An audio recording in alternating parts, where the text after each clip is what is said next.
Can you say hard hats, folks? Hard hats, lunch pails, steel-toe boots. Anything short of a championship this year is a failure. Look at this boomer right here. You've just got so much talent here. Somebody said we need to apologize for Jaylen. Can I quote it, John? What are we apologizing for? What did we say? What did we do?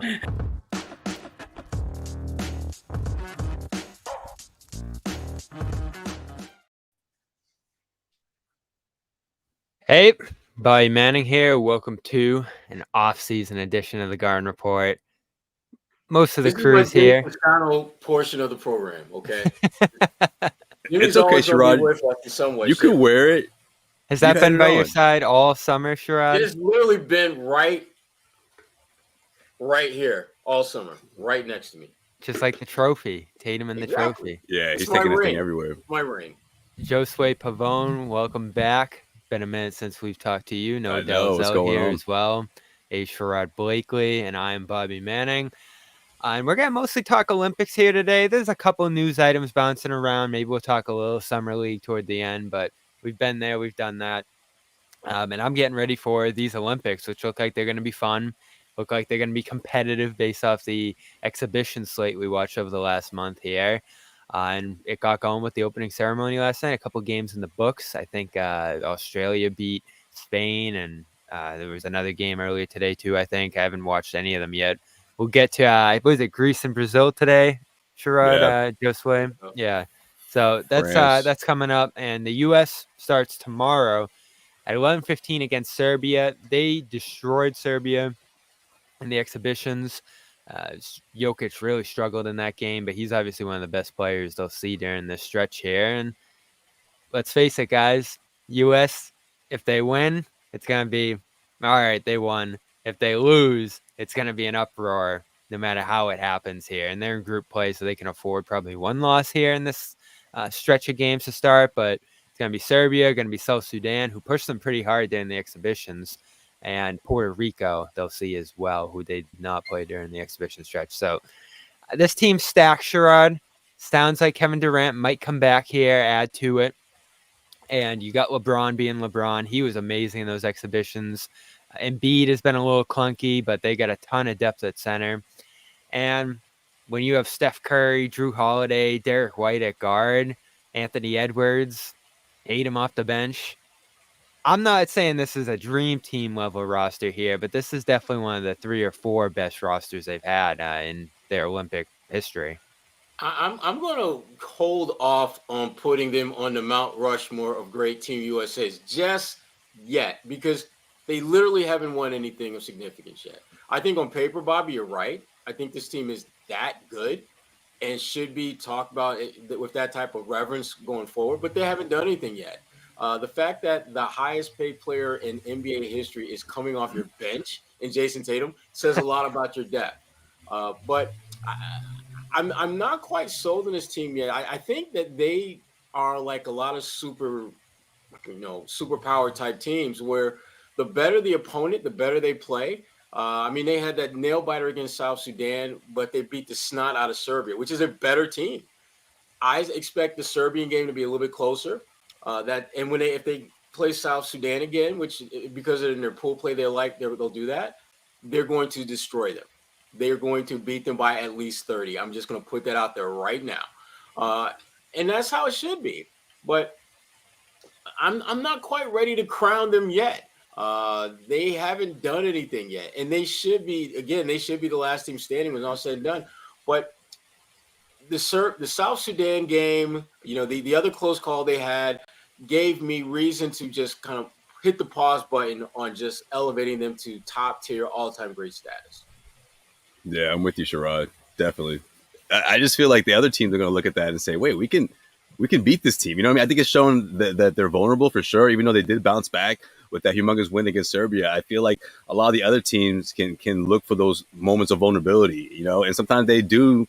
I don't want to say play down to their competition, because we haven't seen a whole lot of, it hasn't been that many games to characterize them that way. But I just feel like in this type of competitive nature, this type of Olympic, just the fact that these teams have a chance to, like you said, Bobby, off the top, like if they lose, it's like the end of the world. If they win, it's like, oh yeah, you're supposed to do that. So every team's out there wanting to be that team. Even a team like Puerto Rico, like teams that have come a long way from being taken more seriously, I guess, in these type of competitive tournaments. Those are the teams I wonder if they'll get the best out of the USA team. But again, yeah, I'm with Sherrod. You have to wait and see how this whole thing plays out before you crown them as one of the better teams. On paper, they look incredible. Obviously a lot of these guys are future Hall of Famers, and a lot of them are over 30 and experienced. But we have to wait and see how it all plays out. And I can't wait. I think it's going to be a really competitive Olympics. Who would you start, Noah? They've started everybody at this point so far, and it feels like they're still searching a little bit for who that starting five is going to be. Yeah, I mean, I guess I would first say I think the starting lineup doesn't matter as much as I guess we're making it out to be. At the end of the day, it's more about what combinations they're going with and who they're closing with. And I feel like that closing group is probably not going to be the same as that starting group. But I don't like the kind of multiple guys that are not used to being role players sharing the floor together, like having guys like Anthony Edwards and Devin Booker and guys that are primarily have been scorers in their career sharing the floor together. So those are the combinations that I feel like we've seen too much of, where I'm like, there's not those connective pieces on the floor alongside the stars. Noah's low on Edwards. I can just I'm so with low. this team. I know, I can't stop. It's not that I'm low on him in general. I guess I'm a little lower than the average person, which is very, very high. But I just think on this type of roster, like what he brings is scoring, right? And there's other scorers as well that are going to be as effective or if not more effective than him. And I just don't view him doing the other little things that other players on the court have a long history of doing. That's my qualm. But I like Jrue Holiday as a starter. I think you have to start LeBron. I would start Anthony Davis. I think he's been probably the best player through the exhibition games. I don't really feel strongly about the other two. I mean, I guess you have to start Curry. So there's like one open spot. I think those four you have to start. I was going to say, I think we pretty much we figured it out. There you go. They're just starting five. There we go. Just got missing one. Durant's probably a slam dunk if he plays. Yeah, I mean, not if he hasn't played in a while, though. I would imagine that if he's going to get eased back into it, he'll come off the bench the first game. I don't know. Well, this is the difficult thing here with this team, Sherrod, because you do have some guys whose games are a little more oriented toward isolation play or being the guy. Edwards certainly, and B, I think, has struggled with that a little bit so far. And then you have a bunch of complimentary guys who might not be the ones with major cachet or status here. And honestly, all three Celtics, I think you can point to in that sense, even with Tatum just winning the championship and making his mark in the league over the last couple of years. It feels like he's kind of been pushed to the side here in many ways in favor of LeBron, Curry, Durant. To me, you see LeBron holding the flag. You see who started for this team so far. I guess Embiid has earned a little bit of status over Davis, who would probably have more cachet with this team. But it's the older guys. It's the ones who've been around this USA program for a little bit. We can go back to the whole Jaylen thing and talk about that a little bit. But this is about the guys who have been in the NBA, who have been the faces of basketball. It's the LeBron show. It's the Curry show. Embiid, I think you could probably move out of that lineup if you really need to here. But this is going to be a tough one for Steve Kerr, Sherrod, because there's just so many personalities here. There's so many superstars. And this is the challenge, or I guess the good problem to have with a team like this is you have the best talent in this field by far, but you have to manage it. And so far, even though they haven't lost, they've struggled a little bit to manage how much talent is here on this roster and how many different types of players they have. Oh, you're on mute, Sherrod. No, you're on mute. There we go. Steve Kerr should be the ideal coach to handle a situation like this when you look at the types of talent that he has not only coached, but that he's won at the highest level with. And so I think he's going to figure out how to manage it effectively. But if you're when you look at Tatum and some of the younger guys on this team, it's kind of like, you know, when that varsity team comes together and you've got like the 2-year starter and then you've got the first-year starter. They may all be on the same team and they may all have a similar status, but there's a very clear and undeniable difference between the one who's been there, done that, and has done it as the kind of the face or front of the group versus a guy who's probably going to be in that role at some point, but maybe not quite there yet. And if you're Jayson Tatum, and if we're really being honest and candid about this, he's cool just going on a ride. He's got a championship. He's going to make more money than anyone in NBA history. If you're telling me that I need to take a backseat to Kevin Durant, okay, I'm cool with that because I got the one thing that everyone said I couldn't get is the championship. And so I think he's okay. Jrue Holiday has shown that he's the glue guy that every team needs. And the Team USA is no different. And Derrick White is in many ways kind of like Jrue Holiday 2.0, a similar player in terms of the intangibles that he brings to the game. And so I think whoever they go with, the Celtics contingent is cool for whatever role they're going to be asked to play because they don't have anything to prove. I think Anthony Edwards clearly has something to prove in this. I think some of those younger guys, this is their opportunity to show themselves as being more than just a pretty good NBA player. They want to be an Olympian. It gives them a certain status that they don't have and that they have not been able to establish in the NBA. And Noah, I love you, but I got to push back on the Edwards. Oh, Noah. You and the rest He's of going to be the most polarizing guy. Yeah, it's not just you, Sherrod. Not just you. No, he's not polarizing. Everybody loves him except for me. I don't think it's polarizing. The way you feel about him is how I feel about Devin Booker. And the reason why I can't get down with Devin Booker is because he doesn't play defense. He's not even trying to. True. Not even trying.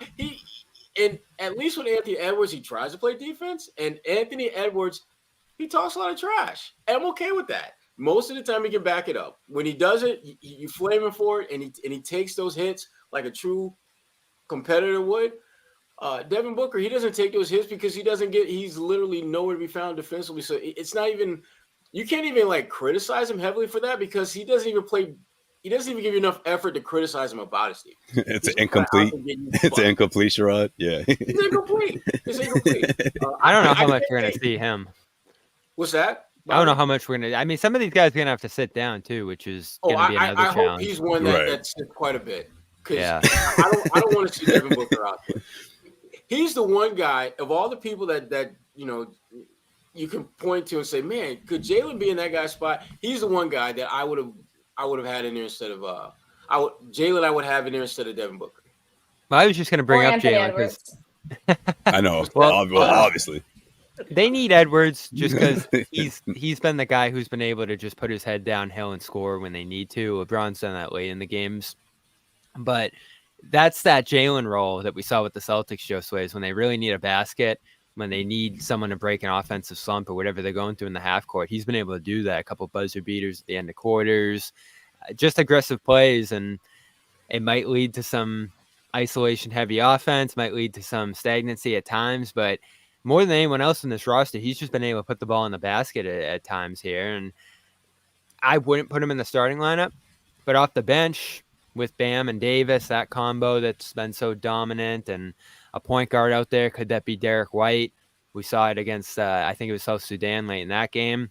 No. They need Edwards here, for better or for worse, I think. For better, Bobby, for better. Well, when you put him in with those lineups, though, that's a great balance, especially with someone like Bam Adebayo.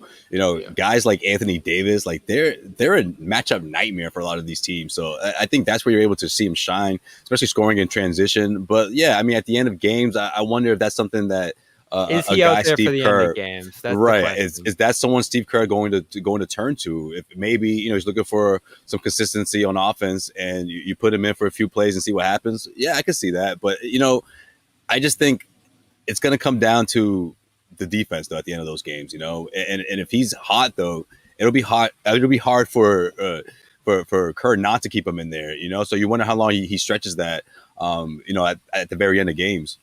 We'll find out. He's a better defender than Curry, and if you're in a late game situation where you need your best defensive unit out there, he's a consideration. There's no doubt about that. But Jrue Holiday in that situation is a lock to be out there because you don't have a better perimeter defender than him. I would even go with Derrick White too, if we really need to get stops and get out and set our offense. Down by 6, something like that. Yeah, put D White in there.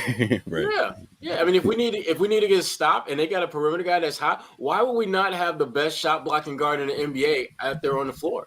And he was an all NBA defender.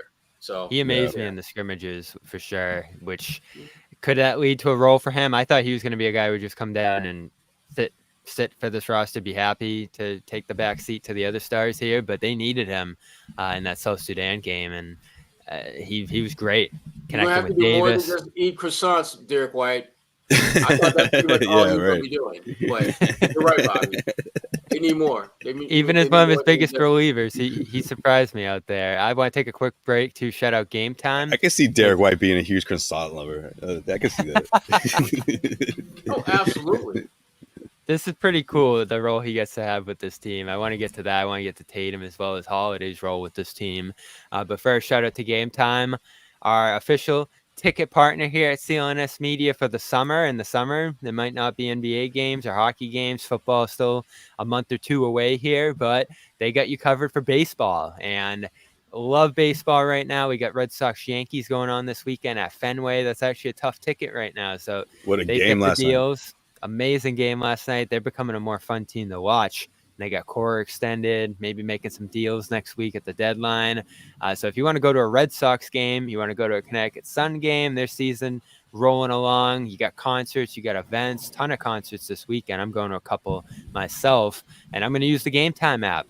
They are a official partner of accredited ticket partner of Major League Baseball, authorized ticket marketplace, which makes getting tickets faster and easier. Prices on the Game Time app actually go down the closer it gets to first pitch. They get killer last minute deals, all in prices, views from your seat. That's my favorite feature on Game Time. And their lowest price guarantee takes the guesswork out of buying MLB tickets this summer. Save 60% off, up to 60% off buying last minute for sports, concerts, comedy, theater, etc. You got zone deals, all in pricing, as I mentioned. The seat views, you'll give you a panoramic view of your seat in the app before you buy. And if you find a lower price elsewhere, Game Time will credit you 110% of the difference. Take the guesswork out of buying MLB tickets this summer with Game Time. Download the app, create an account, and use the code CLNS for $20 off your first purchase. That's $20. Terms apply. Again, create an account and redeem code CLNS for $20. Game Time, last minute tickets, lowest price, guaranteed. So Noah mentioned it. Holiday's probably going to be a starter with this team. He's been that connective, important, a glue guy for this group. I'm interested in seeing what Tatum's role is, and White's just going to do what they need him to do, obviously, here. But Tatum, I feel like we're asking the same questions about him we asked the whole playoff run. He's been effective. He hasn't shot well at all, and he hasn't taken many threes during this stretch. And I don't know exactly night to night what his role is with this team. He could be a starter. He could come off the bench. He'll probably come off the bench if Durant's a starter. And off that bench, as we mentioned, is it Edwards? Is it White, Halliburton handling the ball? You get those two bigs, so he's kind of at that wing spot. And so far, Noah, I've mostly just watched Jayson standing in the corner, and I think he's more than happy to do that. I think he's been stressing sacrifice with this team just like he was with the Celtics. But I'm waiting for the game where he really makes his imprint on things, and maybe that's just beyond what his mindset is at this point, and he just wants to pass and play defense and do all these different things, and he's been effective doing that. But here we are again. Where's Tatum's shot? What's his role? Can he take over and dominate? It's like we're asking the same questions we did with the Celtics, and similar to the Celtics, this USA team, if they can all figure out their roles, probably looks like they're going to dominate. Yeah, I think with Tatum, the question for me is if he's going to be able to the question for me is if he's going to be able to impact the game enough to warrant being one of the five guys that's down the stretch on the court, because this is such a stacked roster that you don't actually need him to be one of those guys. Like there's a good chance that he might not be one of the players that has to be in that spot, particularly if LeBron's playing the way that he played during the exhibition games, which personally I was a little surprised to see just how effective he was. And if he's able to keep that up, I think he kind of has that spot and role solidified. But what I did like out of Jayson Tatum in the exhibition games is that when he was attacking the basket, he was doing so really effectively and in a way where I think he was not able to go to do that during the regular season and during the playoff run with the Celtics because he has one guy covering him.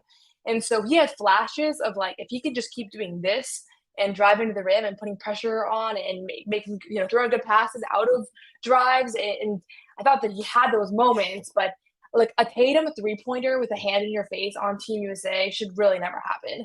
Like that's a bad shot on the Celtics, and that's an even worse shot on Team USA with the amount of options and talent that you have. So my thinking is just like, you just don't need him to do that. That's not his strength, even though he's had times in his career where he's been a really good shooter. At the end of the day, like he's not a sharpshooter, like that's not his thing, and you have so much going on in this roster that I don't think you need to see those kinds of shots. So I'm less concerned about like, can he shoot out of his funk the way that maybe we'll say in a few months, like he'll probably need to figure that out during the regular season, and more with like, is he going to be able to continue doing the things that he's uniquely good at, and not force the issue, because you don't need anybody like trying to find a rhythm. And maybe Steph Curry has earned the right to go 1 for 7 from 3, but that's pretty much it. You don't really need that on this roster.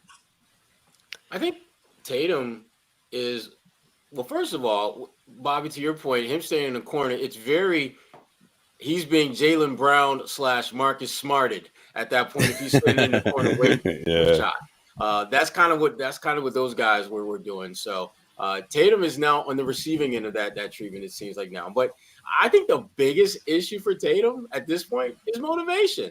I mean, what is really driving you to be great now when you know that at the end of the day, you don't need to be great in order to achieve your goal? He might need a little break after his run. And I think part of it, I think Tatum low key is thinking, you know what? We want to win another chip. And I kind of committed to this Olympic thing, and I want to be here, and I'm going to be engaged, but they don't really need me to go hard. I mean, they don't really need me to be great. They need me to be solid in whatever role they ask me to play. And as we've all pointed out, the roles of all these guys is evolving. No one really has a clear defined role. And to Noah's point about LeBron, I think LeBron did what old men tend to do when you're playing with a lot of younger men. Son, this is how you're supposed to play the game. I've showed you how to play the game. Now you go ahead and do it. We're not going to see the LeBron that we saw in exhibition games now that this stuff is real, because LeBron's like, the level that you need to play with, the effort that you need to give, I've shown you what that looks like in this environment. It's your turn, Jrue Holiday. It's your turn, Anthony Edwards. It's your turn, Devin Booker. Okay, maybe not Devin Booker. It's your turn, all you other guys, to go out and do that. So much Devin Booker shade. I've given you the blueprint. I've given you the cheat code. And Tatum, again, back to Tatum, he's good. Tatum is the one guy who literally has nothing to prove to any of these other guys, because all of them are playing for one thing, and that's an NBA championship. And last time I checked, there's only 3 guys on that team that can say that we are the champions today. And Tatum, Jrue Holiday, Derrick White. The rest, you've had your moments, but you're not that dude, or that, you're not that player now. Your team certainly isn't that team now. So I think Tatum, the biggest challenge he's going to have is just being motivated to be great, because they don't need that from him. And to be honest with you, I like the role that Tatum is in now, where he's just giving you a little bit of something to remind you he's a great player, but certainly is not overexerting himself and making it seem like I'm trying. This isn't like Tatum from a couple of years ago where he's trying to prove, I'm really good. I'm really, really good. We know that. We know that. And we know that you can win at the highest level. Now it's just stay healthy, get your gold medal, and come back and try to run it back again. Right. So, Sherrod, like I would say to that. Oh, go ahead, Josue. Oh, no, I was going to say real quick, it's like he's the ultimate decoy until he's not. Because I do think he's going to have one of those games where he comes in off the bench, second half, maybe gives you 10 straight points or something like that, and then we're going to be reminded of how good he is. But yeah, I'm with you, Sherrod. I mean, he's solidified. Yeah, go back to the bench. But he's solidified. These guys know who he is. It's not like the last time these guys got together, and remember when Durant sort of passed him the torch, being like, oh, this guy's up next, he knows there's plenty of Olympics in the future coming up, this is kind of maybe the last one for some of these guys.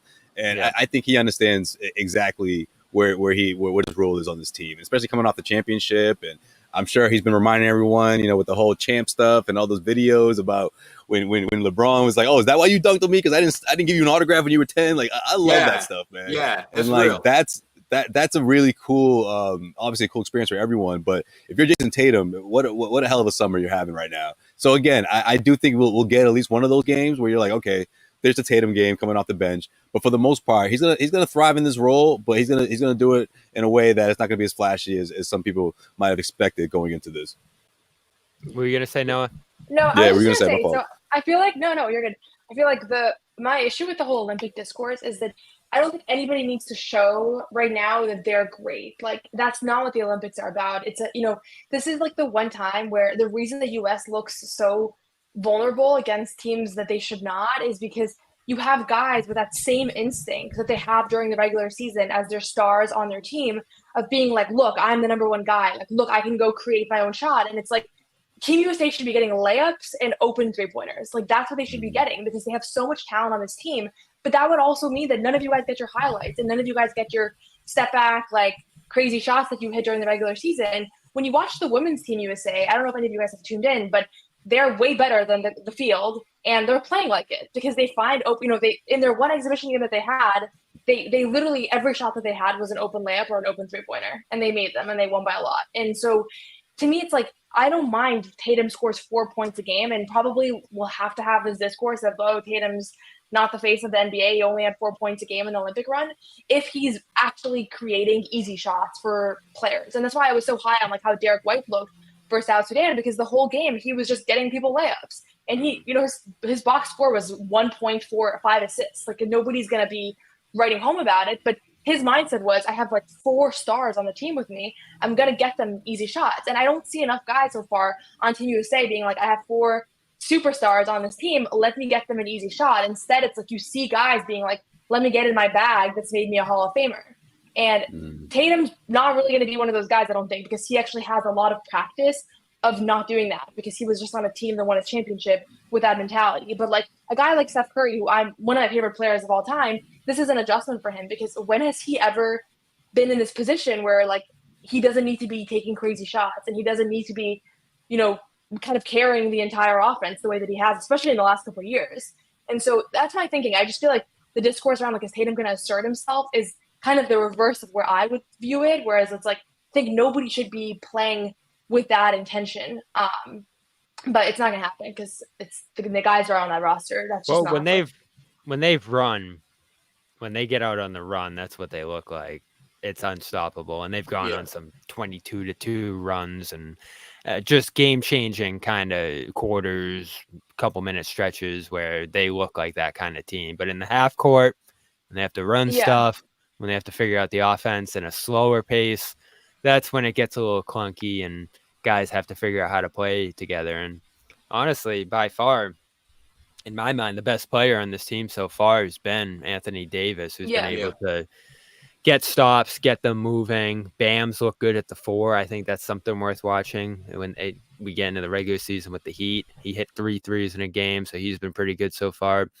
So there's some stuff to take from this. Tatum, it's tough to take much from this. I think you all got good points about where he's at. Sherrod talking about him coming off the championship, laying back, deferring to some of these superstars, him playing a role. I think that's super valid. And yeah, he's probably going to be on the bench in many of these starting lineups, closing lineups. But there will be a game, I think Josue is right, where he gets it going. The one thing I'll say before we move on to the article about him, I don't know what's going on with the shooting. Noah, I don't know if you have any idea at this point or you've looked closely at it, or he hasn't taken many. That's still the part that's so hard to parse with it. But the three-pointer's non-existent for him right now. And that goes back to some of his shooting struggles in the playoffs. He was taking more in that role, missing a bunch. I said going into this tournament, I'd like to see him play more around the basket. I want to see him play more around the basket next year. So I guess it's encouraging in that sense that he's moving toward that role with this team. But I didn't want him to make 0 threes and take 2 or 3 a game. It's just not there for him right now. But you know what, Bobby? Here's the thing, though. It goes back to, I think, something Josue and Noah were talking about. Tatum, I think his experience in winning a championship taught him how to play with really good players and basically get in where you fit in. The things that Tatum, I think, has just cultivated over time to be really exceptional at, you don't necessarily need those things in order to win a gold medal. I think Tatum's playmaking needs to continue to evolve. I think his ability to defend multiple positions, something I thought he did a good job with this year, that too needs to evolve. I think there's certain aspects of his game that don't necessarily get the clicks or the credit that they deserve, that he, I think, is a little bit more locked into doing. And to be frank and candid with you, I think at the end of the day, Tatum wants to be as complete a player as possible. And his body of work has indicated clearly that he can knock down shots. We know he can score. We know he can rebound. He's a really good rebounder. But it's the playmaking, it's the defense. Those seem to be like the next chapters in his narrative that he needs to really bolster. And I think the Olympics is a great opportunity for him to do that. And he's going to be surrounded by guys who actually are looking for someone to feed them the rock. As you guys pointed out, you got a bunch of number ones all over the place, alphas galore. Who's going to get them the rock? That's why a guy like Derrick White is so valuable to a team like this, because Derrick will come in and be like, okay, y'all want to shoot? All right, I'm good. I don't need to shoot. I'm so good with that. And Tatum is like that as well. But the problem that teams have is you can see, if Derrick White is in there facilitating, you play for that because he's probably not going to be looking to score much. Tatum scares the crap out of you because he can drop 30 on you in 3 minutes. He can also drop 6, 7, 8 dimes on you in 3 minutes. So he creates a much more of a matchup problem in a certain way that they may not necessarily do if you had Derrick White out there or if you had Devin Booker out there who can score, but he's not defending no one. You can, whatever he gets offensively, you're going to get it back at the other end of the floor.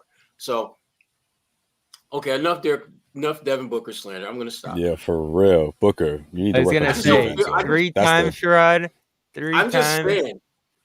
That's what this podcast is about. I've been waiting for this moment to open up this particular box and just let it out. I will say it's funny. He took Jaylen's spot in All-NBA.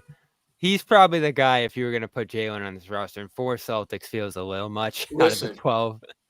Bobby, Jaylen Brown is going to go into the season with what our good friend Gary Washburn will call a suckers list of folks that he is going to take out one by one.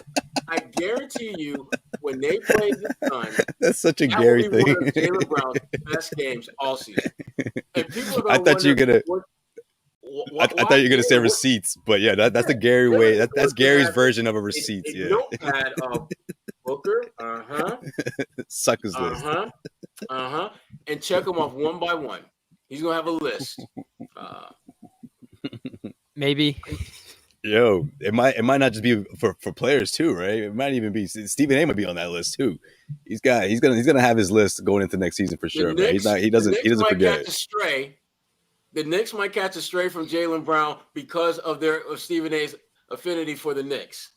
Yeah, I'm here for it, man. I am here for it. You already know I want to see the Celtics Knicks Eastern Conference Finals. Like that's the dream. If these guys stay healthy, which they should, that should happen. We'll see. By the way, it looks we'll see like what Philly does. But yeah, opening night's gonna be Heat Celtics. It looks like. I think I don't think that's the accurate. beans on. You don't think so? I don't think so because the season actually starts 5 days before that. I don't see a world where the Celtics don't play for the first 5 days as the defending champs. And that was the exact date and opponent of last year's season. So I think that the author of that article, I'm not sure what his sources are, but I think that he might have just looked it up and saw last year's start date because a couple of Celtics comms, people like Mark D'Amico have been coming out being like, none of the dates have confirmed for next season. So yeah, because things are pushed back because of the Olympics though, right? I thought Wick might have spilled the beans on that one. That'd be fun if that was what it was going to be, but we'll see. But anyway, Tatum appeared in a story in Sports Illustrated and was on the cover. I know a bunch of people talking to Bob Cousy right now as well. He was a big part of that story. I want to talk Looking about like that. The Great Gatsby, but yeah, go ahead.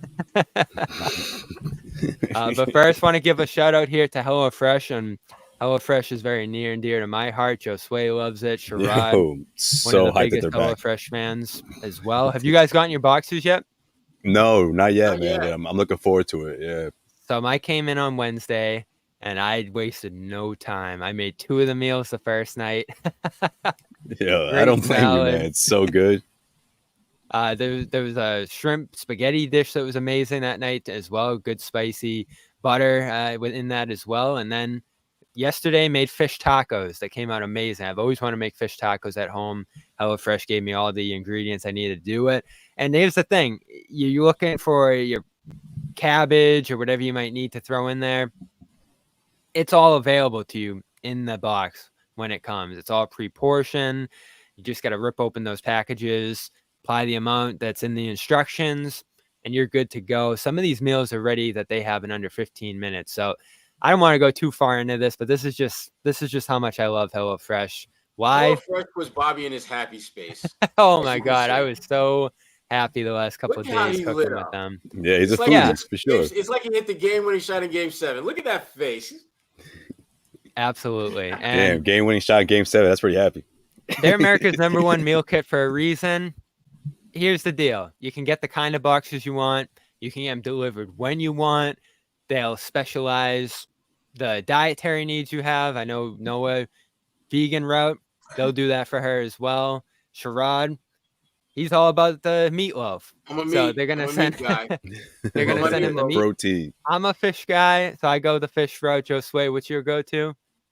I usually go protein or pasta. One time I told them, hey, I'm a huge pasta lover, and they sent me all pasta, which is okay. But yeah, and that's the thing. They'll customize it for you. They got quick and easy recipes. If you don't have the time, as I mentioned, some of those ready in under 20 minutes, fit and wholesome. You got under 650 calorie meals in there. They got pretty much anything you can imagine in terms of what you need, what you want. They got Taste of Summer series, so they're always switching up the recipes seasonally. And again, they'll send it right to your door when you need it. So go to HelloFresh.com. I didn't mention this. They threw in a couple muffins with mine. They got all kinds of different appetizers, again, seasonally, that they'll throw in for life right now when you sign up. So go to HelloFresh.com/gardenapps and get free appetizers for life as long as you're subscribed to HelloFresh. That's one appetizer per box while your subscription's active for life at HelloFresh.com/gardenapps. Again, HelloFresh, America's #1 meal kit. I could go on and on about them, but go over there and find out more and try it out for yourself. Wait till I get my delivery, man. I'll be talking about it. All right. Tatum, SI. The big thing, obviously, here, Josue, as we've talked about for, I don't know, the whole time we've done the Garden Report, 4 or 5 years now. Yeah, pretty much. The Tatum Brown relationship, and of course, Tatum asked about it again here. Actually opens up a little bit about it. You know, I've tried asking him a million times, Josue, and he doesn't say any of this to me. But with Chris Mannix and SI, he admits he probably should have had Brown's back a little bit more publicly in the past. He said, I've always told him maybe I could have done a better job of voicing my feelings in the public eye. He always knew I wanted him here. I would always tell him, man, I don't get involved with any of the talks. I never go to Brad and want to move any player. I want this guy or I want this guy out. I show up and I want to do my job and play basketball. And looking back in those moments, I didn't know how that could affect somebody because I was never in that situation. I feel like maybe I could have done a better job publicly saying, no, we don't want anybody. We want JB. I was always like, I want to stay out of it. And that obviously goes back most directly to the Durant saga in my mind. They had him floating out there in that trade rumor all summer a couple of years ago. And in my mind, Brad needed to come out, say something. Tatum coming out and saying something during that time would have helped. But that put Brown in a weird position going into that next year. And obviously he had a lot of comments throughout that season about his comfort level in Boston, having to sacrifice. Looked like we might see Brown go to free agency, but ultimately he gets all NBA that year, gets the Supermax, finals MVP at this point, and the rest is history. So these guys are going to play together for a long time. But Tatum admitting, I think something we talked about, Josue, here, they just needed to address it. And yes, they could have done it in private, and they did, as Tatum talked about here. But publicly, they allowed a lot of stuff to fester there that they could have put to bed pretty quickly if they just addressed it publicly. Yeah, I agree. I mean, we've been saying that for years. I think there's two parts of it. I mean, that part I agree with Tatum in the sense of, hey, you know, we speak to one another. We have a different type of relationship. It's not always in front of cameras, but there's a relationship there. Sure. You know, I'm glad Tatum would come out now and say that. But the other part of it is, when it comes to the rumors and all that stuff that was going around. Like, it seemed like if there's a top tier superstar available, all of a sudden Jaylen was thrown into these type of these deals that, there's a lot of chatter out there. I'm kind of with Tatum staying out of that stuff, because I just think once you start commenting on those type of things, if something happens down the road, it's like, well, you said this and that. It gives off the image that Tatum has a whole lot of say of what the front office wants to do with the roster. So I agree with Tatum not chiming in on that, saying, hey guys, we're not going to trade Jaylen, this and that, because then it sends off the message that, oh, I'm in those type of conversations. Oh yeah, that Derrick White trade, did you have a say in that, or did you have a say in the other deal? So I think that's what he wanted to avoid. Exactly. I think that was the right thing. I think it would have sent a lot of mixed signals out there, including one to Jaylen, being like, well, Jaylen's thinking to himself, well, what do you have to do with this? You know what I mean? Like, do you have a say in this? It would have sent out the wrong message. So I think Tatum did the right thing and staying out of that type of dialogue, staying out of those conversations, not putting out the wrong image. And, in terms of like, yeah, could he have made it seem like they're better friends than what it looks like? Sure. I guess it would have helped things, but hey, it all worked out in the end. And like you said, Bobby, they're still going to be competing for years, from now. Each player got their max deal. They both deserved it. And we can't wait to see this whole thing unfold. Can they turn this thing into a dynasty? But yeah, looking back on it though, yeah, it's interesting to hear Tatum say all this now in this conversation with Sports Illustrated. What do you make of it, Noah? Oh, go ahead, Sherrod. No, you got it. No, what I was going to say is, I think, first of all, there's a lot of different things that you can say. And one of them is like acting like you're part of the front office. But there's other ways to express support that are a lot more subtle and position you as a player and not as a part of the decision making. And I even thought that after the Celtics got eliminated last playoff run by the Heat, Tatum, in the post-game presser made very clear that he wanted Jaylen Brown to be in Boston long term. And I don't know the impact of that statement, but he has done that, and you can see the reflection. I think one thing that was funny about his statement for SI was, I had never been in that position, so I didn't think how that could affect someone. I just think that's take the basketball out. That's just a wild line, because you're basically just saying you don't know how to experience empathy for someone that is not in your position. So I thought that was just a weird thing to say. I know he meant it in a nice way, but it just was like, we never get peeks into their personality. So to me, that was just ironic, because anybody could guess that it would suck to be in that position, Jaylen Brown's position. So that was just one thing that I thought about. But I do think that Tatum has had time to reflect and think a lot about his role.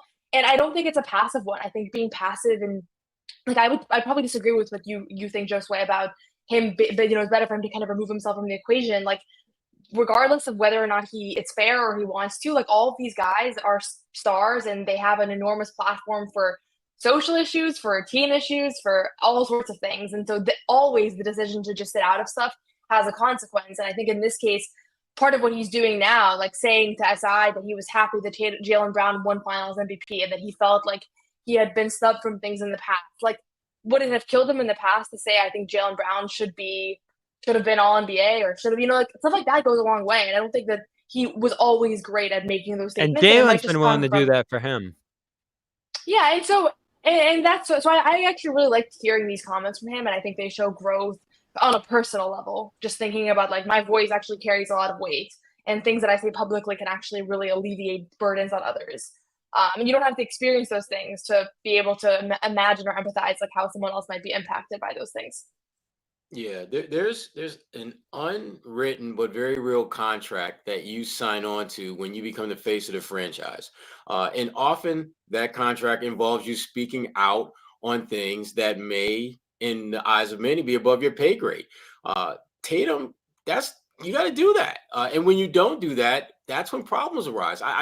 You can do that without people necessarily attaching you with the decision-making process of your organization. I mean, if you're asked a question about Jaylen, you can it's easy to say, well, Brad, and the guys in the front office, they make those final calls. But I can say this, me and Jaylen playing together, we win a lot of games. You've seen that. We've won at a high level. There are ways that you can cushion that particular conversation and discourse in a way that acknowledges how much you feel about Jaylen in terms of winning games, which is really ultimately what this comes down to. And keep a certain amount of distance between yourself and at least the perceived, or the perception rather, of you as a decision maker. I mean, like, look at LeBron James. I mean, it's clear and undeniable the impact that he has made on Yeah, I was every gonna say. organization. What about him? Right. Literally, I mean, whether There's you two want to ends talk to the about spectrum, right? favoritism, nepotism, it's all part of the package with LeBron. Shout out to And Bronny. yeah, and I won't shout him out the way Jaylen shouted him out, but that's another story. Hey, that's another a private for another day, conversation. but I am not hating on Jaylen for that assessment. I am not. In fact, I'm not hating on him at all for that. Sherrod's like, in fact, facts. Yeah, I'm going to focus on Tatum for now. Tatum, I just think Tatum is being authentically who he is, and part of that in those particular moments was to kind of recoil yourself and take yourself out of that.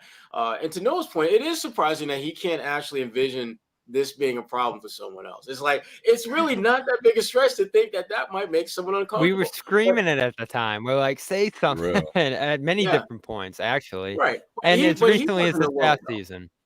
Right. But he wasn't alone in that. I mean, the Celtics, they also, it felt as though they left, Jaylen out there to dry, because I mean, you think about the big names that have been come about in the last 4 or 5 years. When you talk about Kevin Durant, don't forget about Jimmy Butler. Don't forget about, Bradley Beal, which I thought, to me, that was the moment when I was clear as day that Tatum has zero impact or certainly influence on the decision-making of the organization, because Bill is his boy. That's literally his guy from when he was like yay big. And if there's an opportunity to add somebody that you literally grew up with and your team doesn't even blink at them, you are clearly not trying to influence that decision. And I think for Tatum, to me, that was a great example of when he realized, well, that's my boy and I love him to death, but this ain't going to work if he's on this team. It's much better with me and Jaylen. And so I'm going to do what I've always done and keep my damn mouth shut and just let them do what they do.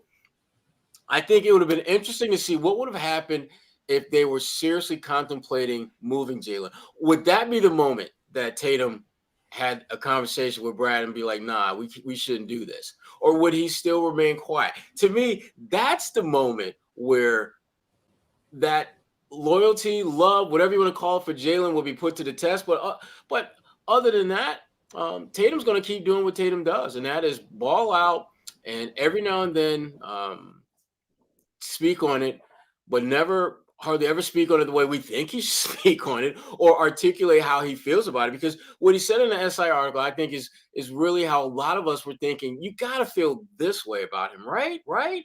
And it wasn't until the SI article we said, oh, yeah, I probably should have said more publicly. It's better late than never. Yeah, we sometimes forget Tatum is still only 26 years old, and he's still figuring out a lot of this stuff about how to, be a leader. And this is part of that growth curve.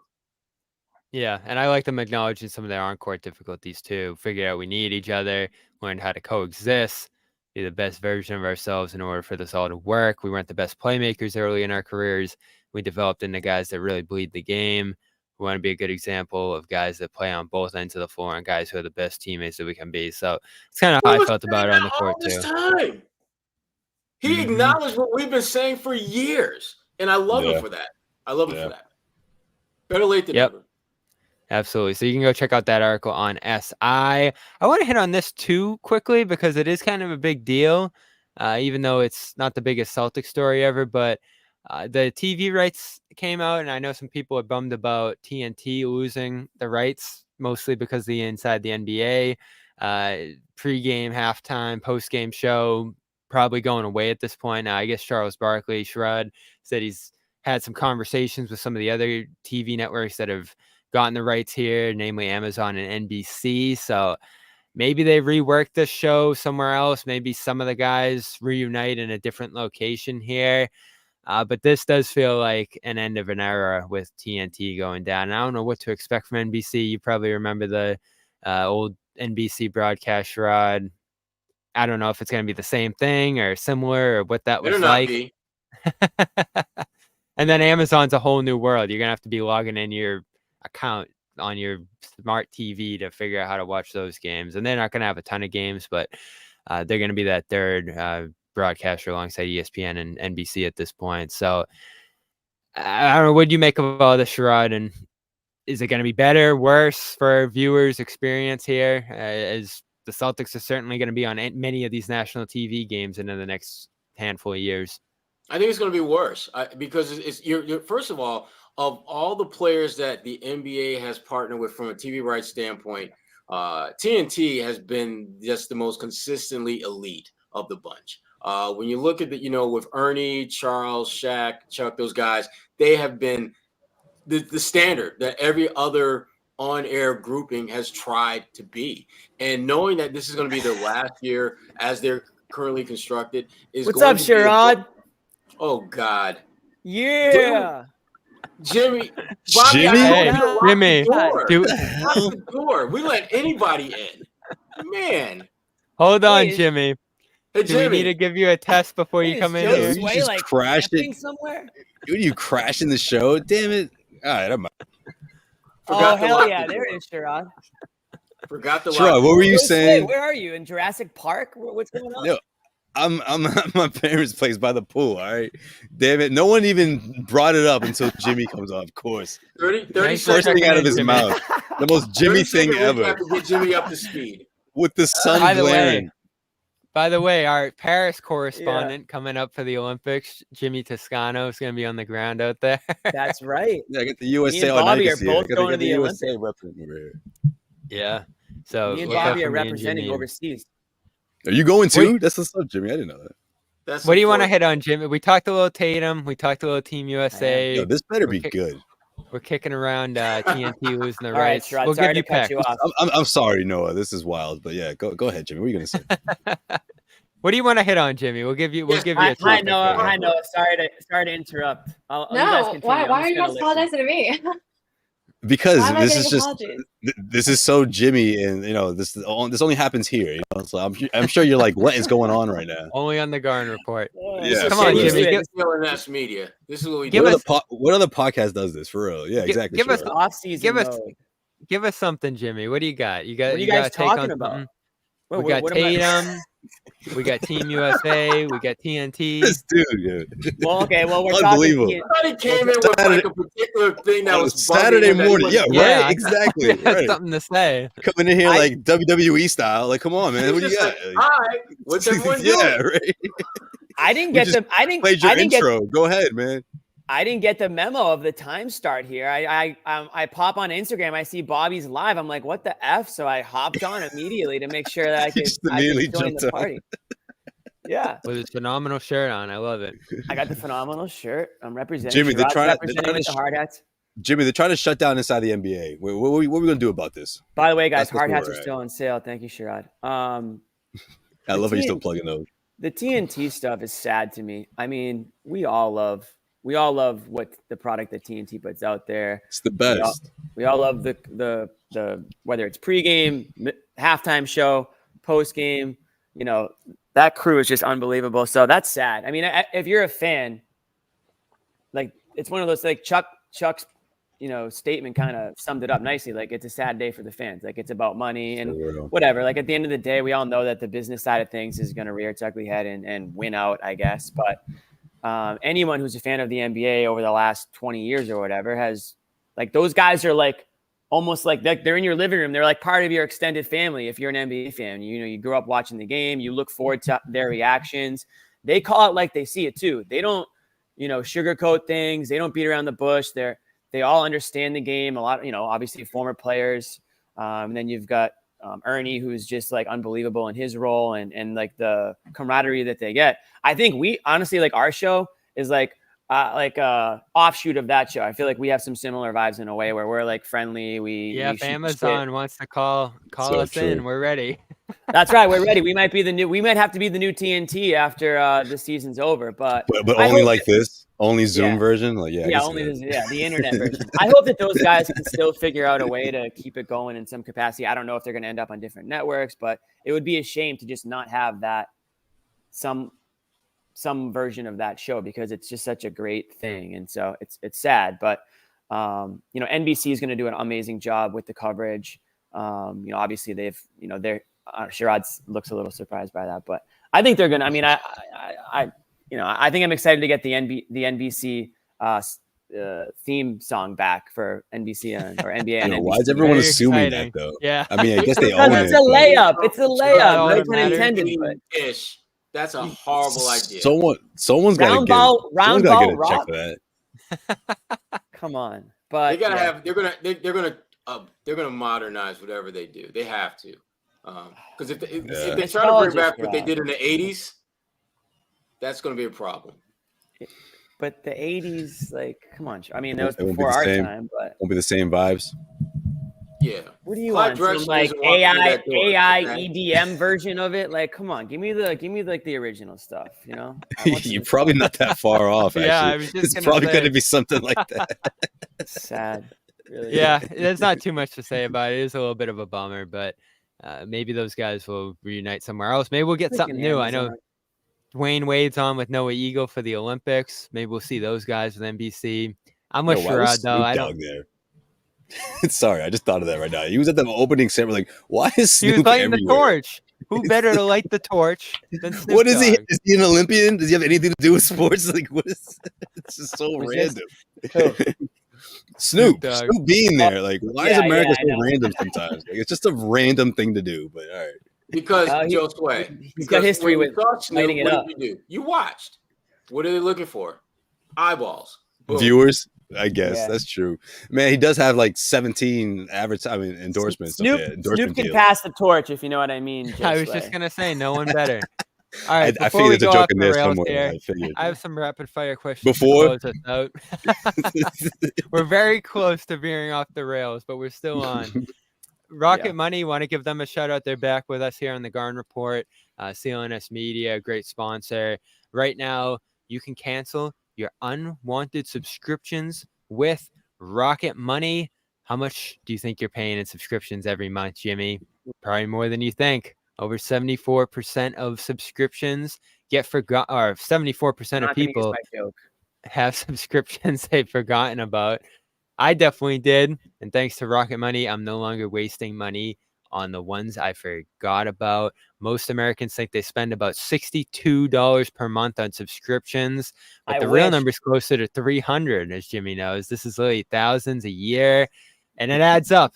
You go month to month, you let it go, and the year goes by, and like you said, it's thousands of dollars. You don't look at your credit card statement for a couple months because you just don't want to, and then you realize, oh my God, these are all automatically just coming back here. I just stopped paying Calm. You start using Rocket Money, and they'll find things you didn't even know about, things you forgot about, and that certainly happened to me. Helped me cancel the ones I didn't want anymore. So Rocket Money is a personal finance app. There's more than this, but that's the big feature right there that helps you find and cancel your unwanted subscriptions. They'll monitor your spending. They'll help you lower your bills so you can grow your savings. You have full control over your subscriptions with a clear view of expenses. You can see all the subscriptions in one place and help you cancel with a few taps. Love the dashboard that tracks the month's spending compared to last month, so you can see how much you're saving month to month as you start to knock some of these things off. They'll even try and negotiate lower bills for you. Of course, newspapers, sometimes they'll offer you a lower price if you go to cancel, stuff like that. That's what makes Rocket Money great. They'll just handle it for you in one app, one location. They have over 5 million users that have saved a total of 500 million in canceled subscriptions, saving members up to $740 a year using all the app's features. So stop wasting money on things you don't use. Cancel your unwanted subscriptions by going to rocketmoney.com/garden. That's rocketmoney.com/garden. rocketmoney.com/garden. So here's some rapid fire ones. I'll throw it to you guys in a row before we get out of here. Some summer topics. What this could be your best offseason move, or maybe even your favorite offseason move for the Celtics so far. We'll start with Josue. Which do you think is going to have the biggest impact going forward? Which one was your favorite if you want to go that direction? Well, biggest impact, it's got to be re-signing Tatum for sure. But my favorite one was signing Derrick White. I just thought that was super important for these guys to get done. And unbeknownst to me, he Brad went out and signed everyone else, like maybe not every single person, but not only the rotation, but the depth at the center position, which is super important going into next season without Kristaps Porzingis. So A+ effort for sure for Brad Stevens, but that one was my favorite. I thought Derrick White, man, was someone that you had to get down, and for that figure, I think is such a bargain when you look at where the NBA is heading in the next few years. The kind of money that could have been offered to him on the open market, you avoid all that, and you have a really special player who's going into his prime right now. So that's my favorite move for sure. But overall, just A+ work for Brad, just to sign not only again the entire rotation from the finals team, the championship team, but also the three centers at the depth spot at the center position. That's huge.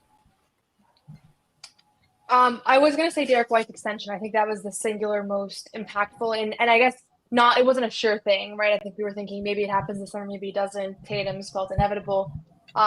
But I think the other one that I like, maybe just to pick a more under the radar one, is just bring the combination of bringing back Kata and Luke, I guess, the two centers that maybe nobody really cares about outside of Boston, but outside of Bobby. I think there are two outside of Bobby. Yeah. And then I think just bringing those two guys back on minimums. I do think there was a little bit of a surprised I didn't have to say it for them. Yeah, I am too. And I think that it's impactful, and especially with Porzingis being hurt next year, like there's so much about the Celtics defense that is complex, and just to be able to bring in the same guys and not have a learning curve there, I think will be really, really helpful. Sherrod, what do you like? Well, as far as impact, there's no question. Your best player, Tatum, getting him taken care of, which is a no-brainer. But to me, the deal that I like the most was actually the Sam Hauser re-signing. And the reason why, because when you look at the Celtics rotation, that the top 8 players, there's a certain interchangeability with most of those guys. But Sam brought a unique skill set to the game that they absolutely needed. I mean, this is a guy that is a career 41, 42% three-point shooter. Those do not grow on trees. You're not going to find a lot of guys like that. And even though they drafted Baylor, Shireman, and they've got, the Peterson kid up in G League, those guys aren't, to be candid, they're not on the same level as Sam. And with Sam, similar to Derrick White, you don't want to see him hit the open market because someone will overpay for him. And I think the deal that they were ultimately able to reach was one where Sam probably left some money on the table, but he got a tremendous amount of job security. And for someone who went undrafted to get the kind of money that he's going to be now getting once his new deal kicks in, that's life-changing. That's generational wealth that for a guy that didn't get drafted into the NBA to, in a very short period of time, position yourself for generational wealth, and you got your firstborn coming in in a few weeks. The timing of all this is very good for Sam. So to me, that's the one deal that I feel good about because I think of all the deals they got, that's the one that feels like the biggest bargain, that they're going to get the most bang for their buck. Derrick White he's going to earn that money. He's going to be a player whose salary and what he contributes will be fairly comparable. I think Sam is a guy that's going to exceed that because as we saw in the playoffs, particularly in the finals, his game is evolving. All of a sudden, we're start seeing that, dribble, step in, mid-range shot. If Sam can start making that shot, he becomes a major problem because now all of a sudden you can't just worry about closing out well on him and that can limit him. Now, if you're closing out well and he steps in and can hit the mid-range and he's comfortable taking that shot, he becomes an even bigger threat offensively than he is right now. What do you like, Jimmy? Summer of Sam continues. I actually saw him last night. I was at our neighborhood bar, Pier 6, and he showed up with a couple friends. I was hoping that he was just going to buy around for the whole bar with, Mr. Moneybags, the new contract, but no. It hasn't kicked in yet. It hasn't started yet. Yeah, that's true. He's man. good for him. The money management is important. So, but yeah, no, he actually was there and, obviously sticks out a little bit, but now if Pritchard was there, maybe a different story. Yeah, exactly. Good answer, Sherrod. I'm gonna agree with Josue. I think the White signing that was the most surprising, but in a good way. I think I was on the show with you guys, and I said, "Oh, there's no way that he's going to agree to an extension. He's going to wait and maximize his opportunities to make more money." But credit to Stevens, and I think credit to the Celtics organization for being a place that players are willing to maybe say, you know what, I like it here. I'm willing to, sign the extension now instead of, waiting until I can get maybe a little bit more, but who knows what's going to happen within that year. So I'm with Josue on that being my favorite one. Obviously, Tatum, Hauser, bringing the band back together. It's kind of like pick your poison in a way of which one you like the most. But, the Celtics put themselves in a position where they are the favorites to repeat next year. And so I think we should all be pretty happy with all the signings that they made, re-signings or extensions. Yeah, and I'll mix this one in with the next question here. I love the draft picks. Seeing them out in Summer League, first impression strong. Both look ready to go in small roles with the Celtics this year. And that stuff's important. You got to nail your draft picks with the cost of their roster and the direction they're going in. And Watson and Sharman both look pretty good out in Vegas. I'm especially excited about Watson, who we'll see when they add him on the two-way deal. It still hasn't happened yet. But feels inevitable at this point. Who do you think, Josue? It could be one of those guys, could be one of the other younger guys on the roster. We saw a lot of them out at Summer League. Who will surprise most on the Celtics this season, given the guys they have on the roster right now? Man. Surprise most. Right? Honestly, my gut wants to say Keita. I'm thinking about those first couple of months of the season. It's a good one. Maybe he's just someone that averages, 7 rebounds or so or something. He gets thrust in there. All of a sudden he's he's getting 16 to 17 minutes a game or something. And he's making the most of it just from the early start. But it's really hard to say right now. But yeah, I'll say Keita. F it, I think between him and Luke, obviously going to be a lot more minutes around to start, and maybe he gets out to a quick start off the bench again, just as a muscle guy, grabs a lot of rebounds and protects the rim. I think I know Noah's answer. I didn't even really have one. I was going to just say I think Keita's the only one that's really positioned to have a bigger role next year. I did not expect that. I thought you were going to show some love to Springer. I did too, Bobby. Yeah. Yeah, I mean, here's the thing, though. I just don't know if we're talking early parts of the season. I don't know that he's going to have. Could be any part of the season. Yeah, I got my answer. I don't know. I just don't know that he has a pathway to more. That's why I'm like, I'm really high on him. I just don't know about this opportunity here in Boston next year. Like, someone's going to have to go down, which I don't hope for. But if they do, he's ready to go. Who do you got, Jimmy? What about Tillman? Tillman could have a bit of a role with. That's a good answer. Porzingis being out to start the year, and he stepped in, to some extent in the finals there, and he might be a guy. I mean, obviously he's got NBA experience already, so he's got a little bit of a leg up on some of the younger guys, the rookies and whatnot. So I would say it's his opportunity to lose. To be honest, with Tillman, I mean, he's obviously somebody that they like. They traded for him. They extended him. He seems like a good character guy for sure. You guys would know more than me, but based on what I've seen, at least from the outside. So that's my answer. Tillman. Sherrod, who are you going with? Yeah, Jimmy, that's my pick too. Nice.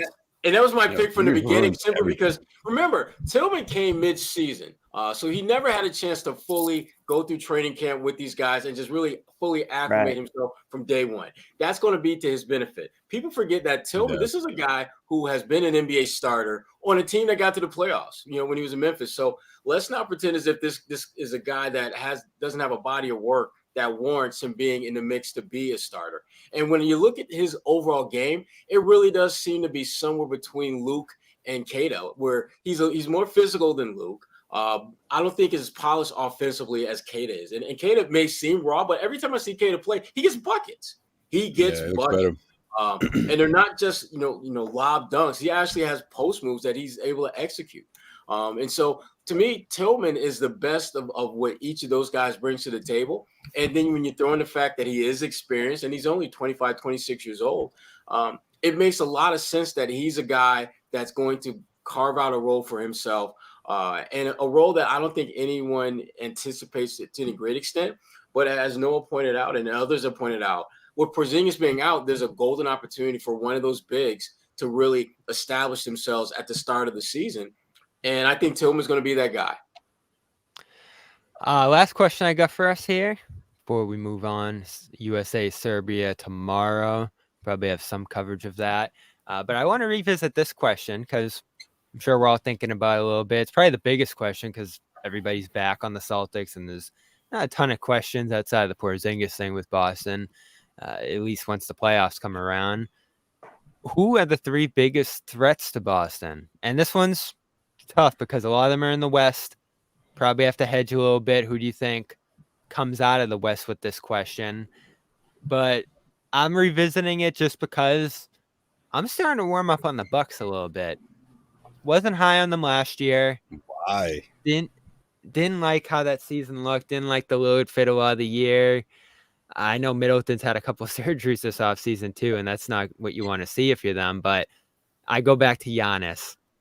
The motivation he's going to have, 2 off seasons or 2 playoffs where he's been injured, still has the ability to be the best player in the league. Coming off this Greece run, we'll see how he looks this summer. But they had some low-key additions too. Taurean Prince, good defender on the perimeter, can hit threes. Gary Trent Jr., don't know how they got him. Good shooter. And they added DeLon Wright, a good backup point guard there, and they keep in Brook Lopez. So they, to me, I mean, Jimmy, they blew the Celtics out twice last year at home in a big way. So I think that's part of it, too. But it didn't matter. It really never mattered. Well, they never were able to get out of the first round because of all the injuries. Who knows how that would have gone in the playoffs if they were able to see them. But I got Milwaukee on my radar. The Thunder, of course, I'm high on in this year, and you got to throw the Knicks in there as well. You took 2 of my teams. Well, yeah, you can do the same ones. Well, yeah, no, I was going to say New York, Philly, and OKC, just thinking off the top. I'm torn on Philly right now. I'm torn on them. I don't see them like you have to say Philly though. Like yeah, exactly. I feel like you have to, but I still don't think they can beat the Celtics in a series. You know, yeah, we have to wait and see how they evolve, how they blossom, and all that. You know, let's see Porzingis though. If it's just Horford out there against Embiid and there's no depth that emerges behind him, we'll see. But yeah, go ahead. Yeah, that works. That works in their favor for sure. I mean, the fact that it'll be no Porzingis, you know, and I'm guessing we'll get at least one matchup, you know, before Christmas. So that'll be interesting. But yeah, New York has depth, you know, so I got to throw New York in there for sure. They're healthy this time, you know, this year. Well, they should be for the most part. I mean, they had like 7 guys out and they still stretched that playoff run, which is very impressive if you ask me. So they'll be hungry for more. And then, yeah, I'm with you, Bobby. OKC, I just think the Thunder are on a really great path right now. They were certainly one of the team that just popped out of, it seemed like out of nowhere, even though we all envisioned them getting it together, but I guess we didn't see it happening that quickly the way it did last year.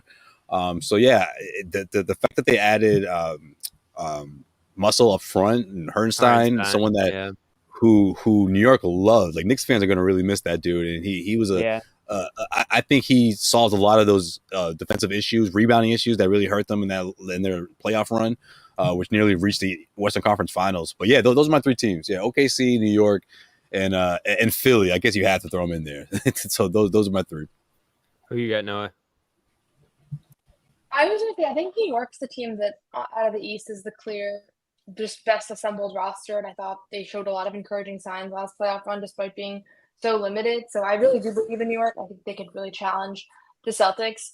And then out of the West, I think we're still sleeping on Denver, honestly. Like, I feel like there's the sense that because they got eliminated last year and they lost some role players, and KCP is, you know, a great player, but Westbrook on board. Yeah. And I don't know how that's going to fit. That's a little bit of a weird fit, but regardless, like you have Jokic and Jamal Murray, who had a really difficult playoff run last year.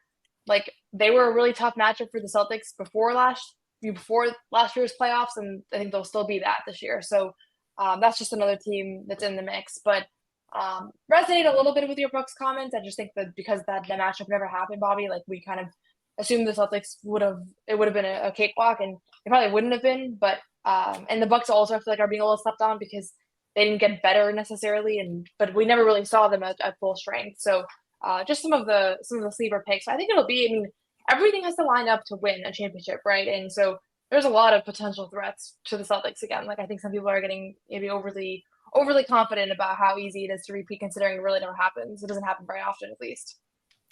Hasn't happened the last 6 years. Who you guys, Sherrod? Oh well, I mean, The Knicks, to me, that's the no-brainer out of the East. They're clearly the next best team. When you look at the way, not only the additions they made, but just the way their roster is constructed.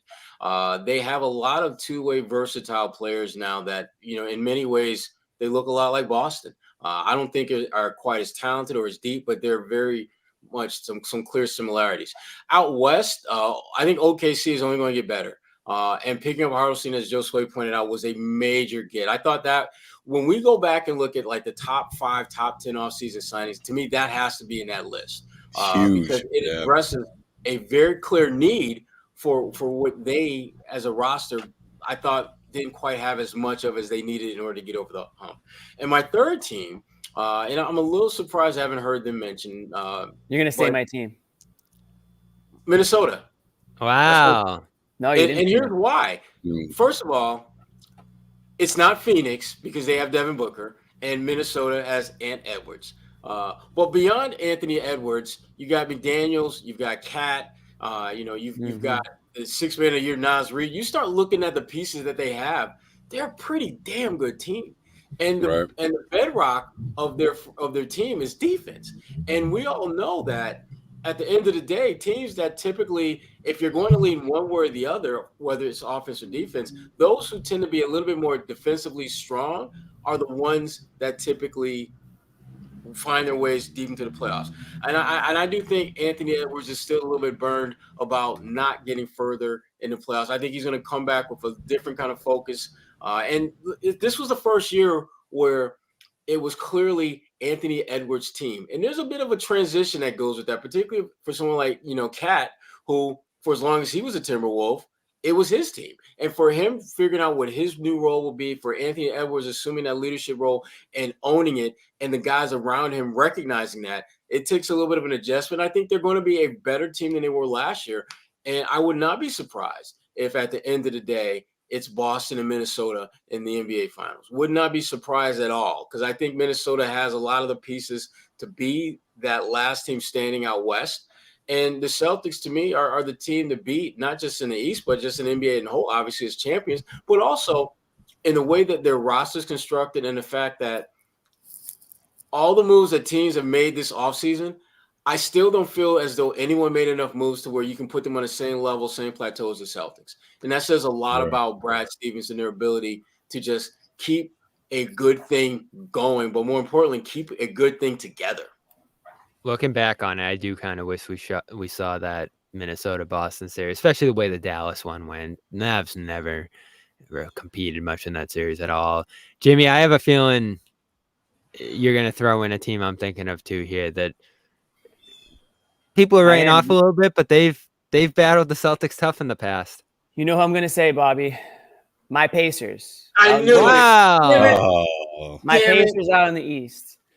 They were just the team re-signed Andrew Nembhard, 3 years. Nembhard, who looked like MJ out there against the Celtics. They re-signed Siakam, so they're going to have a full year of Siakam and whatever. And they were banged up too. Don't forget, Halliburton got hurt in that series against the Celtics. They're a young team. Miles Turner's been there forever. He's kind of like the heart and soul. They're one of those teams that definitely got James Wiseman. We'll see how that goes. They're on the up and up. Like when you talk about team, like you're talking about the Bucks, Bobby, like they're kind of just wavering in the middle somewhere, like as far as trending, but the Pacers are trending upwards. The Knicks should be trending upwards if they can stay healthy, I think. Did you see Halliburton's GQ piece? He's talking about winning the championship there and the parade and all that. That's exactly the mindset that you need to have if you're the leader of that team. And it's a hard place to play. Indy, that dude just lives in dreamland. I love it. He's just in his own island. Let him sleep, Josue. Let him sleep. Yeah. Yeah. Right. You're right. Okay, Halliburton. Cool. But Indy is going to be one of those teams that makes it difficult for the Celtics in the East. I'm not even going to look out West. They can go so many different ways. But I agree with Noah, with Denver. I agree with Sherrod on Minnesota. You're throwing Denver in there? Yeah, because again, I think they just ran out of gas. It's like Noah said, it's really, really hard to repeat. And they went really deep. Obviously, they went all the way. And that quick turnaround and trying to deal with some of the you have that target on your back. It's going to be hard for the Celtics. They're going to have a similar difficult run, I think, that Denver had, and it's going to come down to stamina in the end. Obviously, they're built to win another one, but we'll see. But in the East, the Celtics are going to have to go through the East before they have to worry about anyone out West. So I'm looking at Indy. I'm looking at New York. I mean, I think we have to say Philly, but I think we all kind of look at Philly and just kind of like brush them off a little bit. It's fun, yeah, though. It's fun. yeah, exactly. It's fun. It makes the rivalry is fun but watch out for Indy. They're a running gun team. They're going to try to run you off the floor. They're going to prance and dance like we see them do. And if they can stay healthy, they're going to be a tough out for sure. Nobody mentioned Miami? No. I didn't even mention them last year, damn it. I forgot that they even existed. No, I feel like I was overly obsessed with Miami last year, and so now I have to like not bring them up. I was so concerned about them heading into the playoffs. They are always in my mind, so I'll put them honorable mention. Not anymore. And I was gonna say, Sherrod, I was gonna mention Minnesota, but I just didn't want to bring up Anthony Edwards again. So, and I knew that would entail the whole discussion. So, I think Minnesota's great. I really believe in them the way they're constructed. They have everything you need to win a championship, in my opinion. And they played Boston tough last year.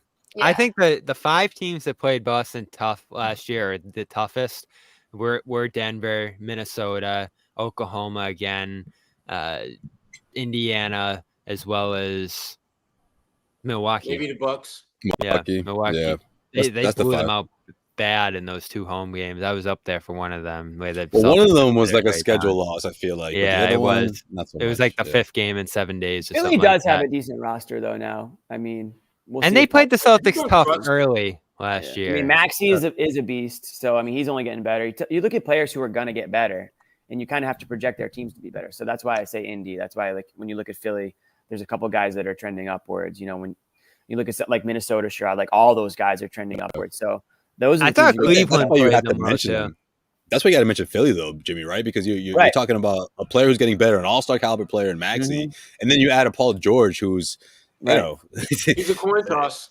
He's a coin toss. That's who he is. But when there's Maxey there, though, it's sort of it looks better than it did for the Bucks last summer when they got Lillard. You know, because it was like, okay, you have you replaced Jrue with the all-star, an aging one at that, but who doesn't you still lost. You still lost Jrue, right? Who doesn't defend, and you never made up for that loss in Jrue Holiday. So this one's a little different, but we'll see. Interesting. Yeah, the GM said no regrets about that trade in the Athletic, which I guess you have to say, given that they're running that team forward. Doc's get some new assistants. We'll see how that goes. One of those new assistants. Yep. Yeah, and I like the 3 guys they brought in. I'm stunned they were able to get Trent. That's a good move, and Lopez still there. Middleton's got to stay healthy. He was solid last year, but 2 ankle surgeries this summer. It's just a killer for him physically right now. So, especially for a guy who's not the most quick-footed, even when healthy. Yeah, their defense is a real question, and there's still some pieces to move around this summer. There's a bunch of free agents still out there. You can look them all up. We'll see where those guys end up. Tyus Jones, probably the headliner among them.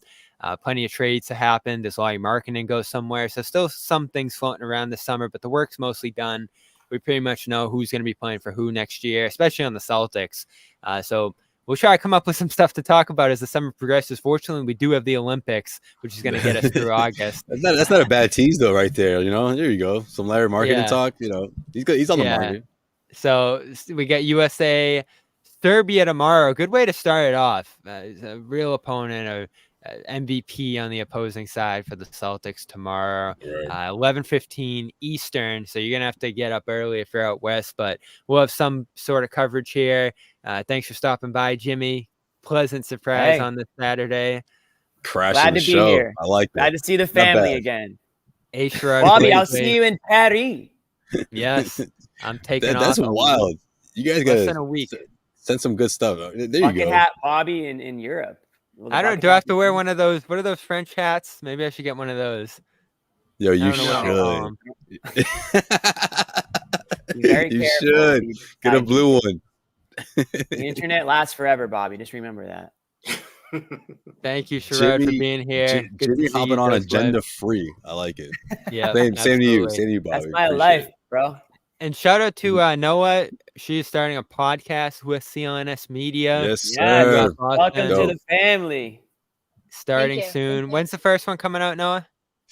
Hopefully on Monday, depending on when my bus back from New York is. Look out for that. Subscribe. So everyone who's got the We Got Boston shirts, that's pretty much an advertisement right there. There you go. That's huge. And you want to hear something crazy? I was wearing the You Got Boston shirt on my train to New York. I get to Penn Station, 2 different people came up to me and were like, "Oh, you're starting that podcast, right?" I was like, "Oh, free advertising." There we Hey, go. see, that's what I'm saying. There you CLNS go. fans, Perfect. So no you less. have Shout this out. shirt. They Yeah. travel well. Exactly. Oh yeah, yeah. Those are the ones that'll approach you for sure. And then it's great, but then you realize like, oh, you must be like a Celtics fanatic. Like, there's no casuals that are gonna I approach know. you. So that's what's up. I Speaking of know. t-shirts, hit the merch store, guys. Don't forget, we're selling t-shirts, mugs, hard It's fucking hats. salesman We got Jimmy a- over here. We got a Red Sox t-shirt that's going to come out soon, too. Yep, not you gonna got say that anything. all. Jimmy's got all these markups and shit. He's ready for an Get a October nice- baseball. Okay, We're it could happen. gonna have a t-shirt out, at least one t-shirt out for the start of the regular season for Celtics. We're gonna have some stuff coming out. Is it We're the gonna have some cornet stuff- one? Yeah. Says Bobby with Bobby. excited glee. Yeah, it's definitely the Uh, cornet one. Definitely the cornet one. Shop.clnsmedia.com. I'm gonna have to make that on my own. A rogue operation. You might over have to here. sell it out of the trunk of your car, to be completely honest. Yeah. Shout out to our sponsors, Game Time. Go over there, use CLNS for $20 off. Ton of events going on, even just this weekend. Red Sox, Yankees, couple concerts going on that you'll see me at. As terms apply over there, use CLNS for $20 off your first purchase. Go to HelloFresh. Jimmy, we had a big HelloFresh conversation. I hope you're Love getting your bucks. Love it. HelloFresh.com/GarnApps free appetizers for life in your subscription. I made some Apps great for stuff. I'm life. actually going to post them this afternoon. So you'll see what I was able to whip up with Free HelloFresh.com. appetizers for life. Unbelievable. Absolutely. And Rocket Money, welcome back to them. Rocketmoney.com/garden is going to get you canceling your unwanted subscriptions. So go over there, rocketmoney.com/garden, and take control of your finances. That's it for today. Thanks to all these great people for joining us here. Fun show, even though there's not a ton to talk about this time of year. And again, we get Serbia, US tomorrow. So looking Let's forward go to Team that. USA. All Let's right. get some pride back. Get some what? Pride. Oh, okay. All right. You know, like All pride, right. like for your country, Josue, like USA. No, I know. like- I'm white and repping blue. over here, kid. What I you see it. I mean? know. I love it. I love it right there. Love that. Yeah, enjoy the trip, guys. If I don't see you, should be fun. All right. And we will talk to you sometime next week. Stay tuned for that and have a good rest of your weekend. Peace. Peace. Everyone. Wait, Amit's got an outro for us, I think. No, he doesn't. He said he was going to work on an outro. He had a phenomenal game. Forfeit's out. I think it's an auction. That did not sound like a chair. It was a freaking chair. It does sound like a chair.